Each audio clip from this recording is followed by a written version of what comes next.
નમસ્કાર, હું છું પ્રિયા અને તમે જોઈ રહ્યા છો જનતા કી જાણકારી ન્યૂઝ। નજર કરીએ આજના સમાચાર ઉપર। ધ્રાંગધ્રા શહેરના શાંત, સુંદર અને રમણીય એવા મયુરબાગમાં અજાણ્યા આવારા તત્વો દ્વારા રાત્રિ દરમિયાન 20થી વધુ ખુરશીઓ ઉથલાવી જાહેર જગ્યાને નુકસાન પહોંચાડ્યું હોવાની ઘટના સામે આવી છે।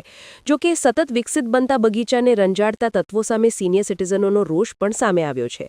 ધ્રાંગધ્રા શહેરનો રાજાશાહી વખતનો મયુરબાગ શહેરનો શાંત, સુંદર અને સૌનો પ્રિય વિસ્તાર છે।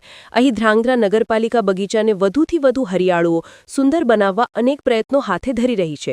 ખાસ કરીને બાળકોના આનંદ પ્રમોદ માટેની ચકેડીઓથી લઈને યુવાનો અને સિનિયર સિટીઝન માટે યોગ અને કસરતના સાધનો પણ ઊભા કરવામાં આવ્યા છે।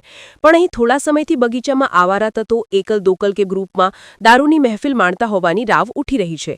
દિવાળીની પૂર્વ રાત્રિએ કોઈ વ્યક્તિ કે અમુક ઇસમો દ્વારા બગીચાની ખુરશીઓ ઉથલાવી તોડફોડ કરી હોવાની ઘટના સામે આવી છે, જેની સામે સિનિયર સિટીઝનોએ રીતસરનો બળાપો કાઢી આવું કૃત્ય કરનારને કાયદાકીય પાઠ ભણાવવામાં આવે અને ધ્રાંગધ્રા બગીચાને સીસીટીવીથી સજ્જ બનાવવામાં આવે તેમ માંગ કરી છે। રિપોર્ટ હિતેશ રાજપરા, ધ્રાંગધ્રા, સુરેન્દ્રનગર।